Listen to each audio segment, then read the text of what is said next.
कृष्णा। जय श्री हरि। आप सभी भक्तों का दिन शुभ और मंगलमय हो। आज देवशयनी एकादशी के व्रत का पारण का दिन है। तो आइए सुनते हैं तुलसी माता और लक्ष्मी माता की कथा। इन कथाओं को सुनने से ही व्रत पूर्ण माना जाता है। तुलसी माता को हरि प्रिया भी कहा जाता है। जितना भगवान श्री हरि विष्णु सोने, चांदी, हीरे, मोती और रत्नों से प्रसन्न नहीं होते, उतना सिर्फ तुलसा दल से प्रसन्न हो जाते हैं। सच्ची श्रद्धा भाव से तुलसी दल भगवान विष्णु को अर्पित करने से मनुष्यों के सभी संकट कट जाते हैं और मनोकामनाओं की पूर्ति होती है। तो सभी भक्तजन प्रेम से बोलिए, गौरी पुत्र गणेश भगवान की जय। बोलिए, लक्ष्मी नारायण भगवान की जय। ओम नमः शिवाय। एक बार भगवान विष्णु जी शेषनाग पर बैठे बैठे उदास हो गए और धरती पर जाने का विचार बनाया। धरती पर जाने का मन बनाते ही विष्णु जी जाने की तैयारियों में लग गए। अपने स्वामी को तैयार होता देखकर लक्ष्मी जी ने उनसे पूछा कि हे स्वामी, आप कहाँ जाने की तैयारी में लगे हैं? जिसके उत्तर में विष्णु जी ने कहा कि हे देवी, मैं धरती लोक पर घूमने जा रहा हूँ। यह सुनकर माता लक्ष्मी जी का भी मन धरती पर जाने का हुआ और उन्होंने श्री हरि से इसकी आज्ञा मांगी। लक्ष्मी जी की प्रार्थना करने पर भगवान विष्णु जी बोले कि आप मेरे साथ चल सकते हो, लेकिन एक शर्त पर। अगर आप धरती पर पहुंचकर उत्तर दिशा की ओर ना देखें तो तभी मैं आपको अपने साथ लेकर जाऊंगा। यह सुनते ही माता लक्ष्मी जी तुरंत हाँ कर देती हैं और विष्णु जी के साथ धरती लोक पर जाने के लिए तैयार हो जाती हैं। माता लक्ष्मी जी और भगवान विष्णु जी सुबह सुबह धरती पर पहुंच गए। जब वे पहुंचे तब सूर्य देवता उदय हो ही रहे थे। कुछ दिनों पहले ही बरसात हुई थी, इसीलिए धरती पर चारों ओर हरियाली ही हरियाली थी। धरती बेहद ही सुंदर दिखाई दे रही थी। इसीलिए माँ लक्ष्मी जी मंत्र मुग्ध होकर धरती के चारों ओर देख रही थी। माँ लक्ष्मी जी भूल गई कि पति को क्या वचन देकर साथ आई है। अपनी नजर घुमाते हुए उन्होंने कब उत्तर दिशा की ओर देखा, उन्हें पता ही नहीं चला। मन ही मन में मुग्ध हुई माता लक्ष्मी जी ने जब उत्तर दिशा की ओर देखा तो उन्हें एक सुंदर बगीचा नजर आया। उस ओर से भीनी भीनी खुशबू आ रही थी। बगीचे में बहुत ही सुंदर सुंदर फूल खिले हुए थे। फूलों को देखते ही माँ लक्ष्मी बिना सोचे समझे उस खेत में चली गई और एक सुंदर सा फूल तोड़कर लाई। फूल तोड़ने के बाद जैसे ही माँ लक्ष्मी जी भगवान विष्णु के पास वापस लौट कर आई, तब भगवान विष्णु जी की आंखों में आंसू भरे थे। माँ लक्ष्मी जी के हाथ में फूल देखकर विष्णु जी बोले कि कभी भी किसी से बिना पूछे उसका कुछ भी नहीं लेना चाहिए, और साथ ही माँ लक्ष्मी जी को विष्णु जी को दिया हुआ वचन भी याद दिलाया। माँ लक्ष्मी जी को जब अपनी भूल का आभास हुआ तो उन्होंने भगवान के सामने इस भूल की क्षमा मांगी। विष्णु जी ने कहा कि आपने जो भूल की है उसकी सजा तो आपको अवश्य मिलेगी। जिस माली के खेत से आपने बिना पूछे फूल तोड़ा है, यह एक प्रकार की चोरी है। इसीलिए अब आप 3 वर्षों तक माली के घर नौकर बनकर रहो। उसके बाद मैं आपको वैकुंठ में वापस बुलाऊंगा। भगवान विष्णु जी का आदेश मानकर माता लक्ष्मी जी चुपचाप सर झुकाकर मान स्वीकार किया। जिसके बाद माँ लक्ष्मी जी ने एक गरीब औरत का रूप धारण किया और उस खेत के मालिक के घर गई। माधव नाम के उस माली का एक झोपड़ा था, जहां माधव पत्नी, 2 बेटे और 3 बेटियों के साथ रहता था। माता लक्ष्मी जी जब एक साधारण औरत बनकर माधव के झोंपड़े पर पधारी तो माधव ने पूछा कि बहन, आप कौन हो?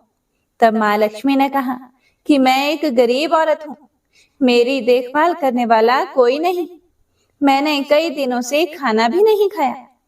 मुझे कोई भी काम दे दो, मैं तुम्हारे घर का काम किया करूंगी, और इसके बदले में आप मुझे अपने घर के एक कोने में आसरा दे देना।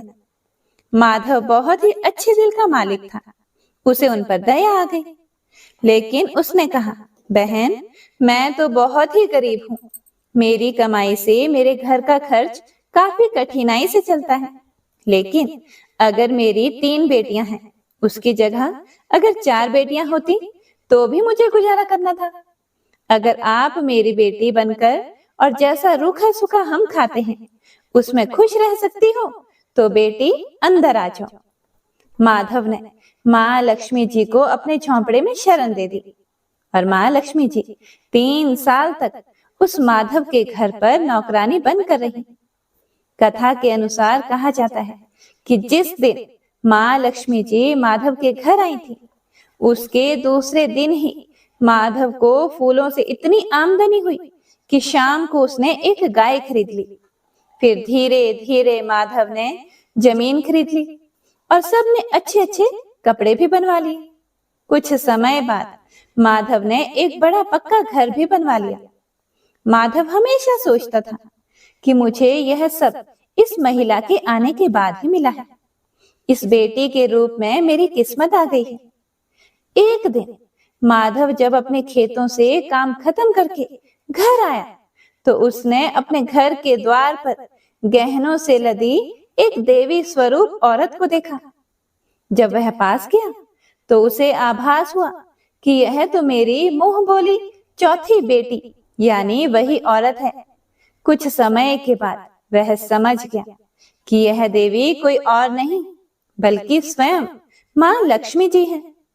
यह जानकर माधव बोला कि हे माँ, मुझे क्षमा कर दो। हमने आपसे अनजाने में ही घर और खेत में काम करवाया। हे माँ, यह हमसे कैसा अपराध हो गया। माँ, हम सबको माफ कर दो। यह सुनकर माँ लक्ष्मी जी मुस्कुराई और बोली कि हे माधव, तुम तो बहुत ही अच्छे और दयालु व्यक्ति हो। तुमने मुझे अपनी बेटी की तरह रखा, अपने परिवार का सदस्य बनाया। इसके बदले मैं तुम्हें वरदान देती हूँ कि तुम्हारे पास कभी भी खुशियों की और धन की कमी नहीं रहेगी। तुम्हें सारे सुख मिलेंगे जिसके तुम हकदार हो। इसके बाद माँ लक्ष्मी जी अपने स्वामी श्री हरि के द्वारा भेजे रथ में बैठकर वैकुंठ लोक चली गई। हे माँ, मेरी नम्र विनती है कि जैसे माधव पर कृपा दृष्टि रखी वैसी ही कृपा दृष्टि हमारे समाज और देश पर रखना। कथा को सुनने वाले, सुनाने वाले और हुंकारा भरने वाले सभी भक्त जनों पर रखना। तो प्रेम से बोलिए लक्ष्मी नारायण भगवान की जय। आइए अब बड़ी ही श्रद्धा और प्रसन्नचित मन से मनोकामनाओं को पूरी करने वाली तुलसी माता की कथा को सुनते हैं। तुलसी माता की कथा को सुने बिना व्रत पूर्ण नहीं माना जाता। तो प्रेम से बोलिए तुलसी शालिग्राम की जय। एक बार एक गांव में एक बुजुर्ग महिला रहा करती थी। वह प्रतिदिन पूजा पाठ किया करती थी। वह रोज तुलसी माँ की पूजा करती थी और वह बुजुर्ग महिला रोज तुलसी माता से कहती, हे तुलसी माँ, तुम मुझे बहू दे, पीताम्बर की धोती दे, मीठा मीठा घास दे, वैकुंठ में वास दे, चटक की चाल दे, पटक की मौत दे, चंदन का काट दे, रानी का काज दे, दाल भात का भोजन दे, 11 की मौत दे और कृष्ण जी का कंधा दे। वह बुजुर्ग महिला हर महीने में तुलसी माता की रोज पूजा करती थी और उनके बिरले को रोज सींचती। तुलसी माता बुजुर्ग महिला की बात सुनकर धीरे धीरे सूखने लगी। तभी भगवान श्री कृष्ण जी ने देखा कि तुलसी माता सूख रही है और तभी एक दिन भगवान श्री कृष्ण तुलसी माता जी के पास प्रकट हुए और भगवान श्री कृष्ण जी ने तुलसी माता से पूछा, तुम क्यों सूख रही हो? सभी महिलाएं तुम्हारी पूजा करती हैं और तुमको रोज सींचती हैं, लेकिन फिर भी तुम सूखती जा रही हो। इसका कारण क्या है?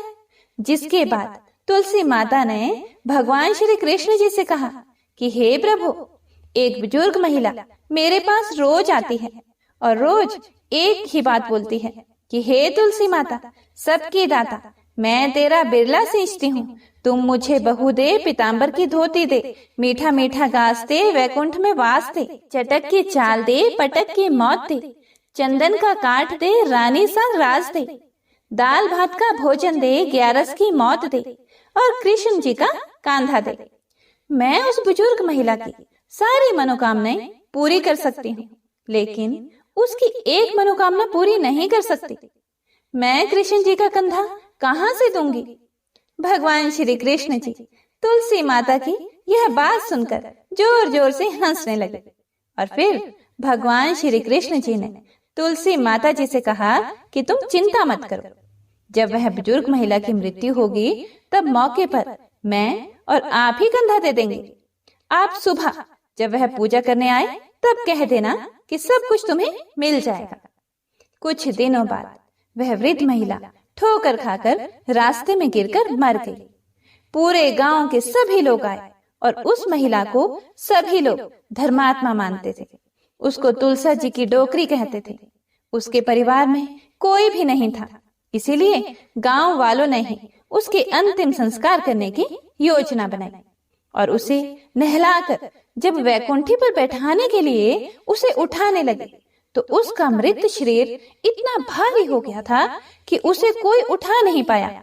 यह सब देखकर वहां के सभी लोग तरह तरह की बातें करने लगे और कहने लगे कि यह इतना पूजा पाठ करती थी, हर समय माला फेरती थी, इसीलिए यह इतनी भारी हो गई है। वहीं पूरे गांव में चर्चा होने लगी कि डोकरी माई कोई भक्ति नहीं करती थी, यह छल कपट करती थी। हम जिसे धर्मात्मा समझते थे वह पापी है, जो कि किसी से भी नहीं उठ पा रही है। यह इसके कर्मों की सजा है। इधर भगवान ने सोचा कि मेरे भक्तों की निंदा हो रही है, इसीलिए भगवान ने बूढ़े ब्राह्मण का भेष धारण करके वहां पर आए और वहां पर जितने भी लोग इकट्ठे हुए थे उनसे पूछने लगे कि यहाँ पर इतनी भीड़ क्यों लगी है, जिससे लोग कहने लगे कि यह डोकरी माई मर गई है और पाप इतना था कि जिससे यह उठ ही नहीं पा रही है। सब उठा उठा कर थक गए। तब ब्राह्मण जी ने कहा कि मुझे एक बार डोकरी के कानों में कहने दो, फिर वह देखो कैसे उठती है। तो सभी लोगों ने कहा कि आप भी प्रयास करके देख लीजिए। तब भगवान ने उस वृद्ध महिला के कानों में कहा कि हे डोकरी माई, देखो मैं आ गया। और जो भी बुढ़िया माई पूजा करते समय शब्द कहती थी वह शब्द उसके कानों में कहने लगे, तू बिरला सिंचे मेरा, मैं करूं निस्तारा तेरा। डोकरी माई बहू ले, बेटी ले, पोता ले, लड्डू ले, पीताम्बर की धोती ले, गहना ले, घी का घड़ा ले, मीठा मीठा खीर और पूड़ी ले, दाल भात का भोजन ले, धन दौलत ले, बेटा पोता को काम ले, तुलसी का पत्ता ले, मुंह में गंगा जल ले, 11 को दिन ले, श्री कृष्ण जी का कंधा ले। इतना सुनते ही डोकरी हल्की हो गई। भगवान ने बोला, आओ और उसको उठाओ।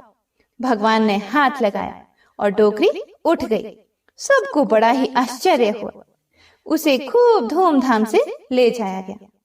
भगवान उसे अपने कंधे पर ले गए। पूरे गांव में इसकी चर्चा होने लगी, जिससे उसको मुक्ति मिल गई और वह वैकुंठ में चली गई। सभी लोग देखते रह गए। सभी लोगों ने देखा कि शमशान घाट तक तो ब्राह्मण साथ ही आया था, लेकिन अब वह दिखाई नहीं दे रहा है। इससे लोगों को समझ में आ गया कि वह और कोई नहीं, स्वयं भगवान ही बूढ़े ब्राह्मण के रूप में आए थे। तो बोलिए श्री राधा कृष्ण भगवान की जय, बोलिए श्री तुलसी शालिग्राम जी की जय। आइए अब तुलसी माता की दूसरी कथा को सुनते हैं। इस कथा को सुनने से एकादशी के व्रत का संपूर्ण फल मिल जाता है। तो आइए प्रसन्नचित मन से इस कथा को सुनते हैं। कथा के अनुसार एक कुटुंब में ननंद तथा भाभी साथ में रहते थे। ननंद का विवाह अभी नहीं हुआ था। वह तुलसी के पौधे की बहुत सेवा किया करती थी, लेकिन उसकी भाभी को यह सब कुछ बिल्कुल भी पसंद नहीं था। जब कभी भी उसकी भाभी को अत्यधिक गुस्सा आता तब वह उसे ताना देते हुए कहती कि जब तुम्हारा विवाह होगा तो मैं तुलसी ही बरातियों को खाने को दूंगी और तुम्हारे दहेज में भी तुलसी ही दूंगी। कुछ समय बीत जाने पर ननंद का विवाह पक्का हुआ। विवाह के दिन भाभी ने अपने कहे अनुसार मतलब जैसा कि वह हमेशा बोला करती थी कि तुम्हारे विवाह में बारातियों को तुलसी ही खाने को दूंगी और दहेज में भी तुलसी ही दूंगी। तो भाभी ने बारातियों के सामने तुलसी का गमला फोड़ दिया और बारातियों को उसे खाने के लिए कहा। तुलसी माता की कृपा से वह फूटा हुआ गमला अनेकों स्वादिष्ट पकवानों में बदल गया। भाभी ने गहनों के नाम पर तुलसी की मंजरी से बने हुए गहने पहना दिए और वे भी सुंदर सोने जवाहरात में बदल गए। भाभी ने वस्त्रों के स्थान पर तुलसी का जनेऊ रख दिया और वह रेशमी तथा सुंदर वस्त्रों में बदल गया। जब ननंद ससुराल पहुंची तो उसके ससुराल में उसके दहेज की बहुत प्रशंसा की गई। जब यह बात भाभी के कानों तक पहुंची तो उसे बड़ा ही आश्चर्य हुआ। उसे अब तुलसी माता की पूजा का महत्व समझ में आया। भाभी की एक लड़की थी। वह अपनी लड़की से कहने लगी कि तुम भी तुलसी की सेवा किया करो, तुम्हें भी बुआ की तरह फल मिलेगा। वह जबरदस्ती अपनी बेटी से तुलसी माता की सेवा करने को कहती, लेकिन लड़की का मन तुलसी सेवा में नहीं लगता था। लड़की के बड़े होने पर उसके विवाह का समय आ गया। तब भाभी सोचती है कि जैसा व्यवहार मैंने अपनी ननंद के साथ किया था वैसा ही मैं अपनी लड़की के साथ भी करती हूँ, तो यह भी गहनों से लद जाएगी और बारातियों को खाने में पकवान मिलेंगे। ससुराल में इसे भी बहुत इज्जत मिलेगी। यह सोचकर वह बारातियों के सामने तुलसी का गमला फोड़ देती है, लेकिन इस बार गमले की मिट्टी मिट्टी ही रही, मंजरी तथा पत्ते भी अपने रूप में ही रहे। जनेऊ भी अपना रूप नहीं बदलता है। सभी लोगों तथा बारातियों द्वारा भाभी की बुराई की जाती है। लड़की के ससुराल वाले भी लड़की की बुराई करते हैं। भाभी कभी भी ननंद को घर नहीं बुलाती थी। भाई को बहन की याद आती है तो भाई ने सोचा बहुत समय हो गया, मैं बहन से मिलकर आता हूँ। उसने अपनी पत्नी से कहा और कुछ उपहार बहन के पास ले जाने की बात कही। भाभी ने थैले में ज्वार भर कर दे दिया और कहा और कुछ नहीं है, तुम यही ले जाओ। वह दुखी मन से बहन के पास चल पड़ा। वह सारे रास्ते सोचता रहा कि कोई भाई अपनी बहन के घर ज्वार कैसे ले जा सकता है।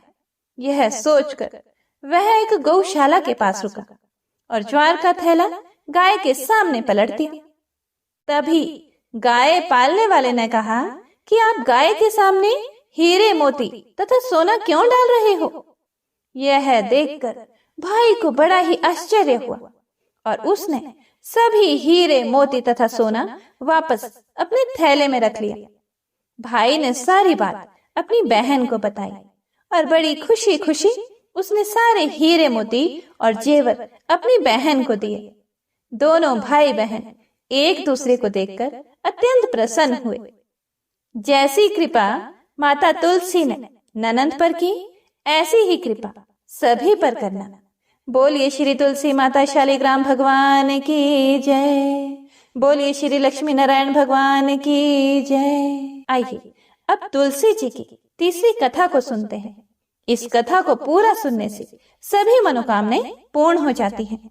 सावर्णी मुनि की पुत्री तुलसी अपूर्व सुंदरी थी। उनकी इच्छा थी कि उनका विवाह भगवान नारायण के साथ हो। इसके लिए उन्होंने नारायण पर्वत की घाटी में स्थित बद्री वन में घोर तपस्या की। दीर्घ काल तक तपस्या के उपरांत ब्रह्मा जी ने प्रसन्न होकर दर्शन दिए और वर मांगने को कहा। तुलसी जी ने कहा, हे सृष्टिकर्ता, हे ब्रह्मदेव, आप अंतर्यामी हैं, सबके मन की बात जानते हैं। फिर भी मैं अपनी इच्छा आपसे बताती हूँ। मैं चाहती हूँ कि भगवान श्री नारायण मुझे पति रूप में मिले। ब्रह्मा जी ने कहा, तुम्हारा अभीष्ट तुम्हें अवश्य मिलेगा।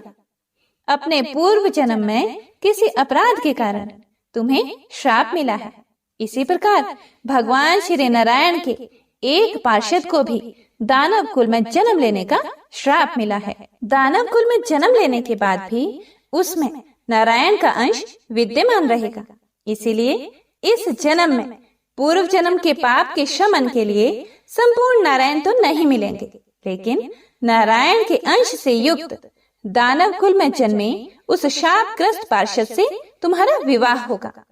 शाप मुक्त होने पर भगवान श्री नारायण सदा सर्वदा के लिए तुम्हारे पति हो जाएंगे। तुलसी जी ने ब्रह्मा के इस वर को स्वीकार किया, क्योंकि मानव कुल में जन्म के कारण उस मायावी भोग को तो भोगना ही था। तुलसी जी बद्री वन में ही रहने लगी। नारायण का वह पार्षद दानव कुल में जलंधर के नाम से पैदा हुआ था। कुछ दिनों बाद वह भ्रमण करता हुआ बद्री वन में आया। यहाँ तुलसी को देखते ही वह उस पर मंत्र मुग्ध हो गया और तुलसी के सामने उसने अपने विवाह का प्रस्ताव रखा। उसने तुलसी जी से विवाह करने की इच्छा प्रकट की। इतने में ही महाब्रह्मा जी भी वहां आ गए और तुलसी जी से कहा, तुलसी, जलंधर को देखो, कैसा देवोपम उसका स्वरूप है। दानव कुल में जन्म लेने के बाद भी लगता है जैसे इसके शरीर में नारायण का वास हो। तुम प्रस्ताव को सहर्ष स्वीकार कर लो। तुलसी को भी लगा कि उसकी तपस्या पूर्ण हुई, उसे इच्छित फल मिला है। जलंधर के साथ उसका गंधर्व विवाह हो गया और वह जलंधर के साथ उसके महल में पत्नी बनकर आ गई। जलंधर ने अपनी परम सुंदरी सती साध्वी पत्नी तुलसी के साथ बहुत दिनों तक राज्य किया। उसने अपने राज्य का इतना विस्तार किया कि देवलोक तक उसके अधिकार में आ गया। स्वर्ग का सुख भोगने वाले देवताओं की दशा भिखारियों जैसी हो गई। जलंधर किसी को कष्ट नहीं देता था, पर अधिकार और राज्य छिन जाने से सारे देवता मिलकर ब्रह्मा, विष्णु और शिव जी की सभा में गए तथा अपनी विपत्ति सुनाई। ब्रह्मा जी ने कहा, तुलसी परम साध्वी है, उसका विवाह जलंधर से मैंने ही कराया था। जलंधर को तब तक नहीं हराया जा सकता या मारा जा सकता जब तक तुलसी को ना छला जाए। विष्णु जी ने कहा, जलंधर पूर्व जन्म में मेरा पार्षद था। श्राप के कारण उसे दैत्य कुल में जन्म लेना पड़ा। इस जन्म में भी मेरा अंश उसमें व्याप्त है। साथ ही तुलसी के पतिव्रत धर्म से वह अजय है। फिर देवताओं की सहमति से भगवान शिव ने जलंधर के पास संदेश भेजा कि या तो वह देवताओं को राज्य लौटा दे या फिर उनसे युद्ध करे। जलंधर शंकर के पास पहुंचा। उसने कहा, देवाधिदेव, आपके लिए देवताओं का पक्ष लेना उचित नहीं है। राज्य बढ़ाना हर राजा का कर्तव्य है। मैं किसी को दुखी नहीं कर रहा हूँ। देवताओं से कहिए कि वे मेरी प्रजा बनकर रहे। मैंने आपका कोई भी अपमान नहीं किया है। हमारा आपका युद्ध शोभा नहीं देता है। अगर आप हार गए तो बड़ी लज्जा की बात होगी। मैं हार गया तो आपकी कीर्ति बहुत अधिक नहीं बढ़ेगी। भगवान शंकर फिर हंसने लगे। वे तो सब रहस्य समझते थे। तुलसी और जलंधर के पूर्व जन्म के श्राप की अवधि लगभग पूरी हो चुकी थी। फिर शंकर जी बोले, इसमें कीर्ति और लज्जा की बात क्या है? तुम देवों को राज्य लौटाकर उन्हें उनके पद पर प्रतिष्ठित होने दो। युद्ध से बचने का यही एक उपाय है। जलंधर ने कहा, मैंने युद्ध के बल से देवलोक जीता है। कोई उसे युद्ध के द्वारा ही वापस ले सकता है। यह है मेरा अंतिम उत्तर है। अब मैं जा रहा हूँ। ऐसा कहकर जलंधर चला गया। उसने अपनी पत्नी तुलसी को सारी बातें बताई और कहा, कर्म भोग सब काल सूत्र में बंधा है। जीवन में हर्ष, शोक, भय, सुख, दुख, मंगल, अमंगल काल के अधीन है। हम तो केवल निमित्त हैं। संभव है भगवान शिव देवों का पक्ष लेकर मुझसे युद्ध करे। तुम चिंता मत करना, तुम्हारा सती तेज मेरी रक्षा करेगा। दूसरे दिन भगवान शंकर के नेतृत्व में देवताओं ने युद्ध छेड़ दिया। जलंधर ने भीषण बाणों की वर्षा कर उनका वेग रोका। उसके प्रहार से देवता डगमगाने लगे। उसने दानवी शक्ति का प्रयोग करके मायावी युद्ध आरंभ किया। युद्ध स्थल पर वह किसी को भी दिखाई नहीं देता था, पर उसके अस्त्र शस्त्र प्रहार कर देवों को घायल कर रहे थे। देवगण अपने अस्त्र चलाएं तो किस पर चलाएं, क्योंकि कोई शत्रु सामने था ही नहीं। कई दिनों तक इस तरह भयंकर युद्ध चला। जलंधर पराजित नहीं हुआ। तब शिव जी ने विष्णु से कहा, विष्णु कुछ तो उपाय करो, अन्यथा मेरा तो सारा यश मिट्टी में मिल जाएगा। विष्णु जी ने सोचा, बल से तो जलंधर को हराया नहीं जा सकता, इसीलिए छल का सहारा लेना ही पड़ेगा। उन्होंने तुरंत अपना स्वरूप जलंधर जैसा बनाया और अस्त्र शस्त्र से सुसज्जित हो तुलसी जी के पास पहुंच गए। बोले, प्रिय, मैं युद्ध जीत गया, सारे देवता भगवान शंकर समेत हार गए। इस खुशी में आओ, मैं तुम्हें अपने अंग से लगा लूं। पति को प्रत्यक्ष खड़ा देखकर तथा विजय का समाचार सुनकर वह दौड़कर मायावी जलंधर के गले से लिपट गई। इस प्रकार पति पत्नी दोनों ने आलिंगन होकर खूब खुशी मनाई। पर पुरुष के साथ इस प्रकार के व्यवहार से उसका सती तेज नष्ट हो गया। उसका सती तेज जो जलंधर की कवच के रूप में रक्षा कर रहा था, वह कवच नष्ट हो गया। जलंधर शक्तिहीन हो गया। यह जानते ही भगवान शंकर ने अपने त्रिशूल से प्रहार किया। त्रिशूल के लगते ही जलंधर जलकर भस्म हो गया। जलंधर के मरने को जानकर विष्णु अपने असली रूप में आ गए। सामने अपने पति जलंधर के स्थान पर भगवान विष्णु को खड़ा देखकर तुलसी बहुत विस्मित हुई। उसको पता लग गया कि स्वयं नारायण ने उसके साथ छल किया है। क्रोध में आकर तुलसी जी ने श्राप दिया, एक सती स्त्री का अस्तित्व भंग करने के अपराध में तुम हृदयहीन पत्थर हो जाओ। विष्णु जी ने तुलसी के श्राप को शिरोधार्य कर कहा, देवी, तुम्हारे तथा जलंधर के कल्याण के लिए मुझे ऐसा करना पड़ा। तुम दोनों को श्राप मुक्त करना था। तुम भी अब अपना शरीर त्याग कर तुलसी बिरवा के रूप में जन्म लोगी और मेरी पूजा तुलसी दल से होगी। मैं शालिग्राम पत्थर बनूंगा। मेरे शीश पर तुम आदर से विराजमान होंगी। तुम्हारे पति की हड्डियों के चूर्ण से शंख की उत्पत्ति होगी। उस शंख ध्वनि से देवताओं तथा मेरी पूजा आराधना होगी। जहाँ शंख ध्वनि होगी वहाँ मंगलमय मैं विराजमान रहूंगा। तुमने पूर्व जन्म में बद्री वन में मुझे पाने के लिए बड़ी तपस्या की थी। अब अगले जन्म में मैं नारायण प्रस्तर के रूप में बद्रीनाथ वन में स्थापित होऊंगा और मेरी पूजा अर्चना फल फूल से ना होकर तुम्हारी तुलसी दल से होगी। मेरे शीश पर विराजमान होकर तुम मुझसे भी ऊंचा पद प्राप्त करोगी। बोलिए श्री लक्ष्मी नारायण भगवान की जय। बोलिए श्री तुलसा जी शालिग्राम जी की जय। श्री तुलसी महारानी करो विनय सिर नाए, जो मम हो संकट विकट दीजे मात नशाए। नमो नमो तुलसी महारानी, महिमा मित ना जाए बखानी। दियो विष्णु तुमको सन्माना, जग में छाय सुअश्य महाना। विष्णु प्रिया जय जयति भवानी, तिहु लोक की हो सुख खानी।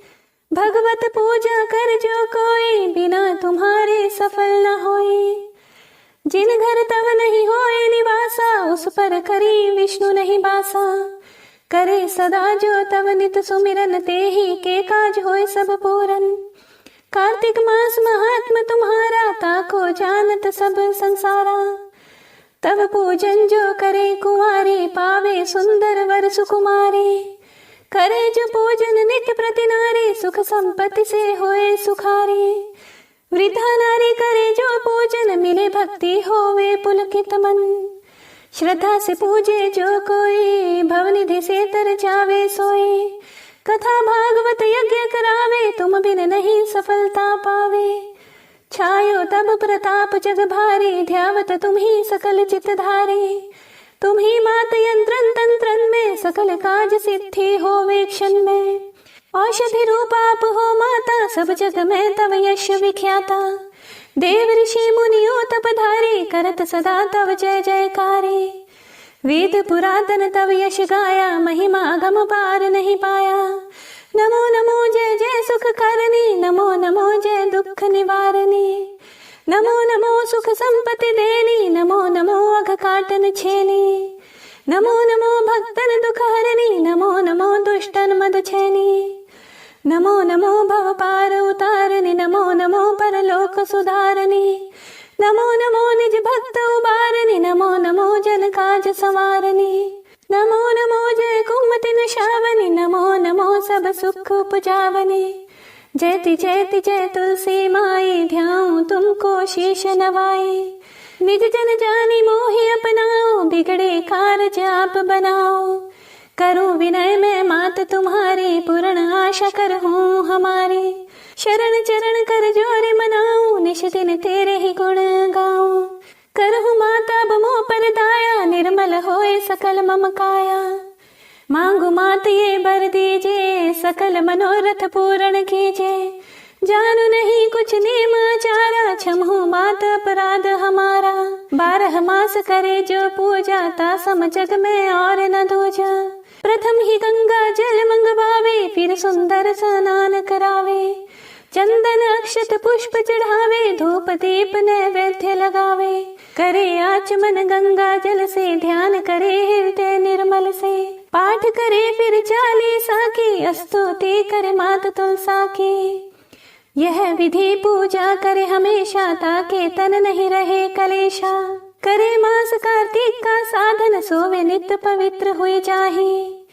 है यह कथा महासुखदाई, पढ़े सुने सो भव तर जाए। तुलसी मैया तुम कल्याणी, तुम्हारी महिमा सब जग जानी। भावना तुझे मानित नित ध्यावे, गागा कर्मा तुझे रिझावे। यह श्री तुलसी चालीसा, पाठ करे जो कोय, गोविंद सो फल पावही, जो मन इच्छा होए। तुलसी चालीसा संपूर्ण। उम्मीद करती हूँ आपको वीडियो अच्छी लगी होगी। अच्छी लगी हो तो इसे ज्यादा से ज्यादा शेयर कीजिएगा, और अगर आप चैनल पर नए हैं तो चैनल को सब्सक्राइब जरूर कीजिएगा। धन्यवाद। आपका मंगल हो।